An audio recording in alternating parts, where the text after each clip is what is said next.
नमस्कार, स्वागत है आप सभी का हमारे चैनल में। हम सुन रहे हैं आशुतोष गर्ग जी द्वारा लिखित पुस्तक जिसका नाम है अश्वत्थामा, महाभारत का शापित योद्धा। हम इसका भाग 14 पढ़ रहे हैं, तो चलिए उस भाग को आगे पढ़ते हैं।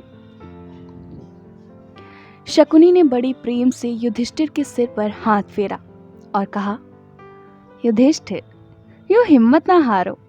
तुम एक महान और प्रतापी राजा हो।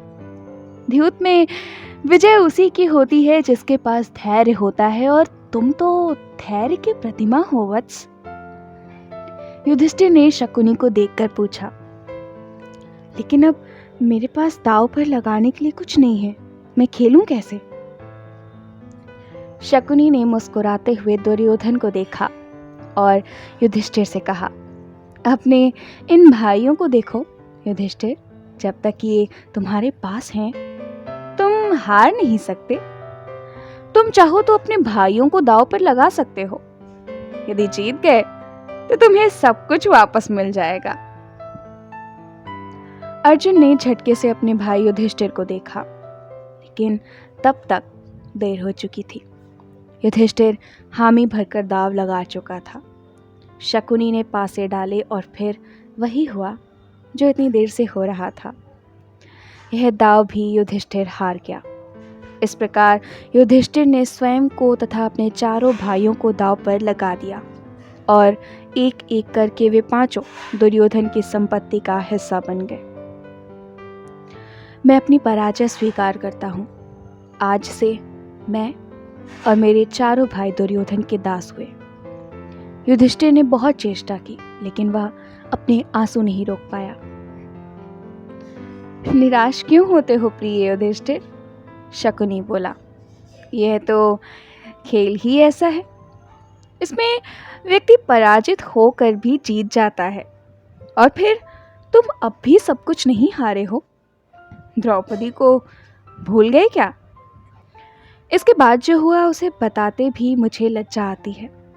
गले तक हताशा में डूबे युधिष्ठिर ने किसी अप्रत्याशित परिणाम की आशा में द्रौपदी को दांव पर लगाकर अंतिम दांव खेल दिया। जब तक पासे शकुनी के हाथ में थे, तब तक द्यूत के खेल में कुछ भी अप्रत्याशित नहीं था। युधिष्ठिर दांव हार गया और द्रौपदी भी दुर्योधन की संपत्ति बन गई। उस समय युधिष्ठिर से अधिक कंगाल व्यक्ति शायद संसार भर में कोई नहीं था। मैं कदापि उस कुटिल और गंदे खेल का हिस्सा नहीं बनना चाहता था, किंतु किसी कृत्य के दृष्टा का उत्तरदायित्व भी यह कृत्य के कर्ता के लगभग समान होता है। इसलिए मैं चाहकर भी स्वयं को उस त्रासद दृश्य से अलग करके नहीं देख सकता। दुशासन, जाओ और द्रौपदी को सभा में घसीट लाओ। दुर्योधन गर्जा। पांडव समेत सारा राज्य दरबार स्तब्ध रह गया। इससे पहले कोई कुछ कह पाता, दुशासन रानीवास की ओर दौड़ पड़ा।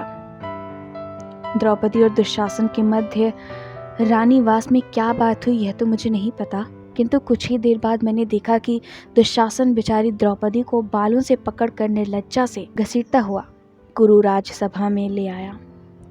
द्रौपदी का रोम रोम कांप रहा था। उसका शरीर झुक गया और वह खिंची जा रही थी। अरे दुरात्मा दुशासन, मैं राजस्वला हूँ और इस समय एक ही वस्त्र पहने हुए हूँ। मूर्ख, कुछ तो शर्म कर। कृष्णा चीख रही थी। द्रौपदी का आर्त स्वर सुनकर भीम खड़ा हो गया। उससे द्रौपदी का अपमान सहन नहीं हो रहा था, परंतु युधिष्ठिर ने हाथ पकड़कर उसे भी रोक लिया। हम अब दुर्योधन के दास हैं भीम, बैठ जाओ। चुप रह घमंडी औरत, दुर्योधन चिल्लाया। तूने सबके सामने मुझे अंधे का पुत्र अंधा कहा था, तब तुझे शर्म नहीं आई? तेरा यह मूर्ख पति तुझे द्यूत में हार चुका है। अब तू राजस्वला हो या एक वस्त्रा, तू मेरी दासी है। दुशासन, सहंकारी स्त्री के तन का यह आखिरी वस्त्र भी उतार लो और इसे नग्न करके मेरी जंघा पर बैठाओ। मैं बहुत दिन से इसके हाथों हुए अपमान की अग्नि में जल रहा हूँ। इसके रूप को जरा निकट से देखूंगा तो मेरी यह जलन शांत होगी। शकुनी ने अपने पासों की सहायता से दुर्योधन की दूसरी इच्छा भी पूरी कर दी थी। दुर्योधन का इतना कहना था कि दुशासन ने द्रौपदी का चीर पकड़ लिया। वह चीखती रही, चिल्लाती रही, परंतु दुशासन ने उसका वस्त्र नहीं छोड़ा। दुशासन चीर को जितना जोर से खींच रहा था, द्रौपदी भी उसे उतने ही जोर से थामे हुए थी। उसी एक वस्त्र पर द्रौपदी और कुरुवंश की मर्यादा टिकी हुई थी।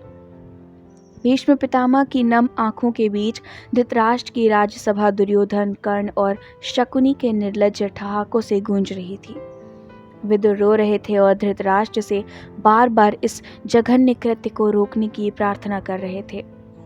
पुत्र मोह और राजमुकुट के प्रति अतिशय लगाव ने नेत्रहीन धृतराष्ट्र को गूंगा और बहरा भी बना दिया था।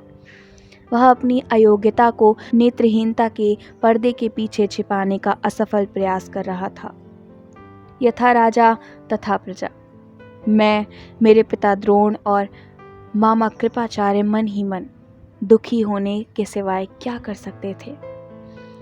द्रौपदी ने जब भीष्म और द्रोण जैसे महावीरों को सिर झुकाए असहाय अवस्था में बैठे देखा, तो उसके पास अपने सखा श्री कृष्ण को पुकारने के अतिरिक्त कोई विकल्प नहीं था। अपने शील को बचाने के लिए जो वस्त्र उसने पकड़ रखा था, उसने वह छोड़ दिया। वह पूर्ण रूप से श्री कृष्ण के चरणों में समर्पित हो गई।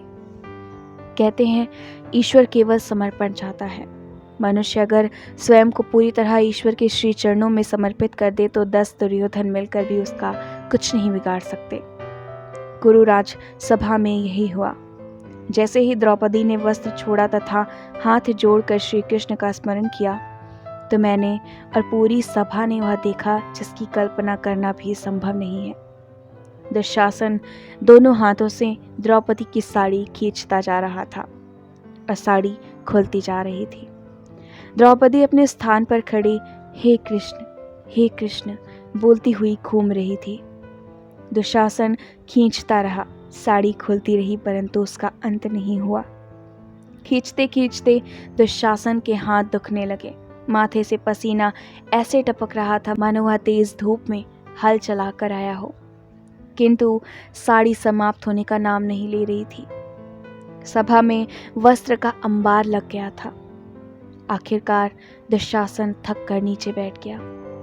ईश्वर के प्रति समर्पण की शक्ति का यह बेजोड़ दृश्य था।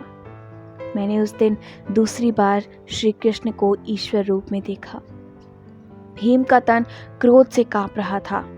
सुन दुशासन, वह गर्जा, मैं आज यह प्रण करता हूं कि समय आने पर रणभूमि में तेरी छाती चीरकर तेरा लहू से अपनी प्यास बुझाऊंगा। भीम की प्रतिज्ञा सुनकर सबका दिल दहल गया, परंतु भीम का गुस्सा अभी थमा नहीं था। वह बोला, दुर्योधन, तूने जिस जंघा पर द्रौपदी को बैठने के लिए कहा था, मैंने यदि युद्ध में उस जंघा को नहीं तोड़ा तो मुझे कभी सद्गति न प्राप्त हो।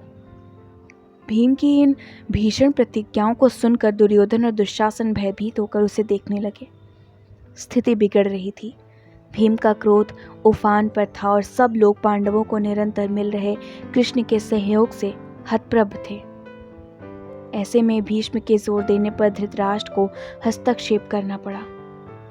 उसने द्रौपदी से उसके अपमान के लिए क्षमा मांगी और पूछा, पुत्री, इस सभा में तुम्हारा अतुलनीय अपमान हुआ है। यह पाप केवल क्षमा से नहीं मिटेगा। तुम जो चाहो मांग लो। मैं तुम्हें वचन देता हूं कि तुम्हारी इच्छा पूर्ण होगी। महाराज, द्रौपदी ने रुधे गले से कहा, आपकी राजसभा में आप ही के पुत्रों के हाथों आपकी ही पुत्रवधू की लाज हरने का घिनौना प्रयास हुआ है। इस अपमान के बदले में यदि आपके पुत्रों को अपने पतिव्रत के तपोबल से शाप देकर भस्म कर दूं, तो भी मेरे अपमान की भरपाई नहीं हो सकती। परंतु आप मेरे लिए पिता तुल्य हैं, इसलिए आप केवल इतना कर दीजिए कि मुझे व मेरे पतियों की अपनी कपटी पुत्र के दासत्व से मुक्त कर दीजिए और हमारा राज्य लौटा दीजिए। इंद्रप्रस्थ की महारानी द्रौपदी की इच्छा का तत्काल पालन किया जाए। धृतराष्ट्र ने ऐलान कर दिया। मैंने पहली बार धृतराष्ट्र को सार्वजनिक रूप से भयभीत देखा था। मेरी दृष्टि में यह द्रौपदी का सौजन्य और कौरवों का सौभाग्य था कि उसने दुर्योधन व दुशासन जैसे निकृष्ट लोगों को उनके अक्षम्य अपराध के बावजूद जीवित छोड़ दिया था। जिस सभा में राज परिवार के पुत्रवधू का उसके पतियों के सामने अपमान हुआ हो, जिस सभा में राजा और वृद्धों के समक्ष एक धर्मपरायण और राजस्वला स्त्री के बाल खींचकर उसे घसीटा गया हो और उसे नग्न करने का प्रयास किया गया हो, उस सभा में बैठे सब लोगों की छाती के लहू से भी यदि उस अबला के केश धोए जाते तो भी उस हृदय विदारक दुर्घटना को भारतवर्ष के इतिहास के पन्नों से मिटा पाना असंभव था।